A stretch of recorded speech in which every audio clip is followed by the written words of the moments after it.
महसूल प्रशासन अधिक गतिमान, पारदर्शक आणि लोकाभिमुख करण्याच्या दृष्टीने राज्य शासनाने अनेक नाविन्यपूर्ण, ऐतिहासिक व महत्त्वाचे निर्णय घेतले आहेत.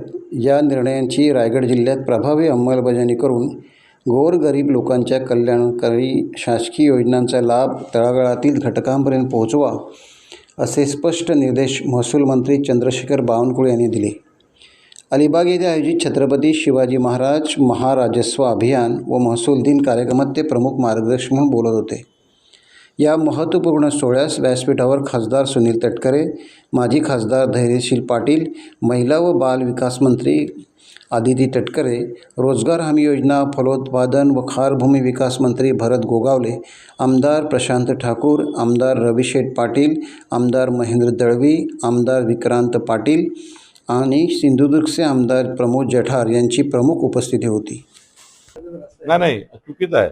इथेही क्षेत्रस्थ मोठ्या प्रमाणावर 11-12चं मॅपिंग जर बघितलं इंग्रजाच्या काळातलं, तर 11-12 जे मॅपिंग झालं होतं त्यामध्ये क्षेत्रस्थ आहे, सिंगल डॉटेड आहे, डबल डॉटेड आहे, असे डॉट डॉट डॉटेड आहे, पण ते अस्तित्वात नाही आहे. आता आम्ही शोधून काढतो त्या पायवाटी, लोकांना अतिक्रमण केले आहे, त्यामुळे काही 2 मीटरची आहे, काही 1 मीटरची पायवाट आहे, काही 3 मीटरची पायवाट आहे, शोधून नाही काढला. आता तर आम्ही तो रस्ता नकाशावर नव्हता, नकाशावर तयार करून दिला आम्ही. म्हणून आता आम्ही सर्व शेत रस्ते, वहिवाटीचे रस्ते मोजून काढतोय.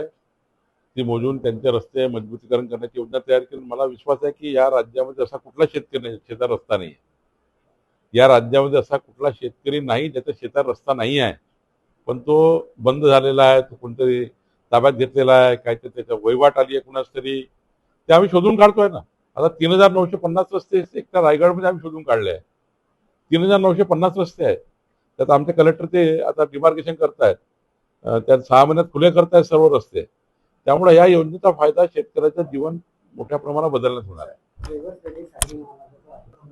व्यावसायिक वापर करू शकत नाही, मग कन्व्हर्जन करावं लागतं, झोन बदलावं लागतं.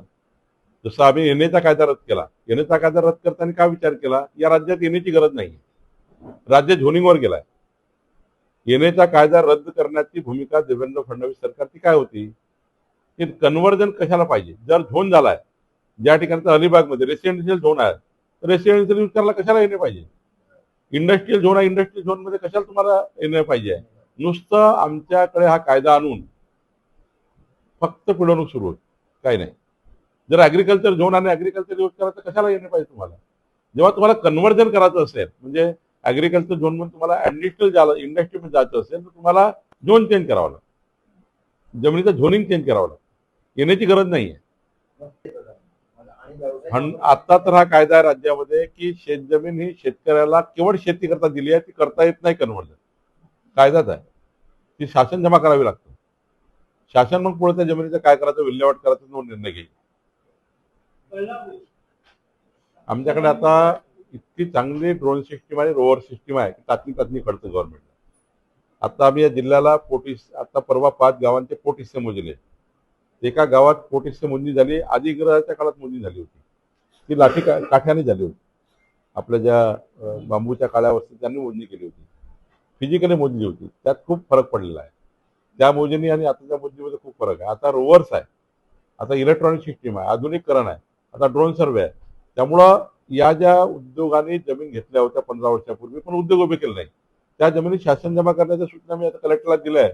पुढच्या 6 महिन्यामध्ये त्यांना शेवटची संधी द्यायची आहे. ज्या रोजगाराला त्यांनी घेतली होती रोजगार करा, नाही तर सरकार वापस घेईल. वापस घेतल्यानंतर मग शेतकऱ्याला देण्याचा निर्णय. टाइम्स डिजिटलला लाईक करा, शेअर करा, सबस्क्राईब करा आणि बेल आयकॉन दाबायला विसरू नका. Times digital.